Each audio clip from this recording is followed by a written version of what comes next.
Hello hi. ಇವತ್ತು ನಾನು ಮಾಡ್ತಾಯಿರೋದು ನುಗ್ಗೆಕಾಯಿ ಸಾಂಬಾರು.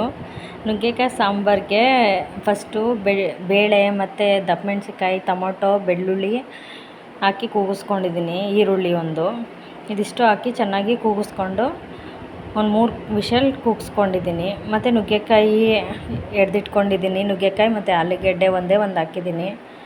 ನೆಕ್ಸ್ಟು ಖಾರದ ಪುಡಿ ರುಚಿಗೆ ತಕ್ಕಷ್ಟು ನಿಮ್ಗೆ ಎಷ್ಟು ಬೇಕೋ ಅಷ್ಟು ಬೇಳೆ ಸಾಂಬಾರು ಪುಡಿ ಮತ್ತು ಬೇಳೆ ಕೂಗಿಸ್ಕೊಂಡು ಪಾತ್ರೆಗೆ ಹಾಕ್ಕೊಂಡು ಖಾರದ ಪುಡಿ ಹಾಕಿ ಚೆನ್ನಾಗಿ ಮಳ್ಳಿಸ್ಕೊತಾ ಇದ್ದೀನಿ. ಚೆನ್ನಾಗಿ ಮಳ್ಳಿದ್ರೆ ಖಾರದ ಪುಡಿ ಚೆನ್ನಾಗಿರುತ್ತೆ. ಅದು ಘಾಟ್ ಹೋಗಬೇಕು. ಘಾಟೆಲ್ಲ ಹೋದ ನಂತರ ಅದಕ್ಕೆ ಚೆನ್ನಾಗಿ ತೊಳೆದ್ಬಿಟ್ಟು ನುಗ್ಗೆಕಾಯಿ ಮತ್ತು ಆಲೂಗೆಡ್ಡೆ ಎರಡನ್ನೂ ಹಾಕ್ಕೊತಾ ಇದ್ದೀನಿ.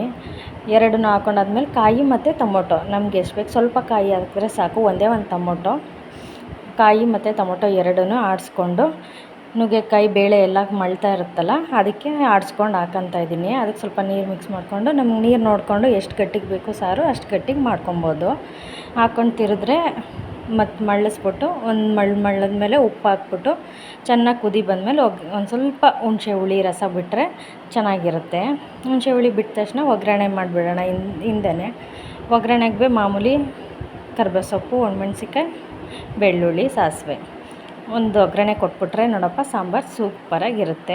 ಸಿಂಪಲ್ಲಾಗಿ ಮಾರ್ನಿಂಗು ಅದು ಸೋಮವಾರ ಬೇಳೆ ಸಾಂಬಾರು ರೆಡಿ ಮಾಡ್ಕೊಬೋದು. ಒಂದು ಒಗ್ಗರಣೆ ಹಾಕ್ಬಿಟ್ಟು ಮಿಕ್ಸ್ ಮಾಡಿ ಸಾಂಬಾರೊಳಗೆ ಹಾಕ್ಬಿಟ್ರೆ ಒಂದು 10 ನಿಮಿಷ ಅಷ್ಟೇ ಮುಚ್ಚಿಬಿಟ್ಟು ಒಗ್ಗರಣೆ ಎಲ್ಲ ಸಾಂಬಾರಲ್ಲಿ ಹಿಡಿಯೋ ತನಕ ಮುಚ್ಚಿಟ್ರೆ ಸಾಂಬಾರು ರೆಡಿ.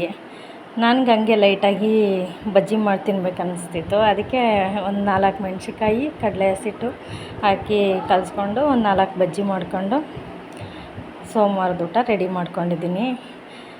ಊಟ ಅಂತೂ ಚೆನ್ನಾಗಿತ್ತು. ನೀವು ಮಾಡಿ ಟ್ರೈ ಮಾಡಿ ನೋಡಿ. Thank you all support me.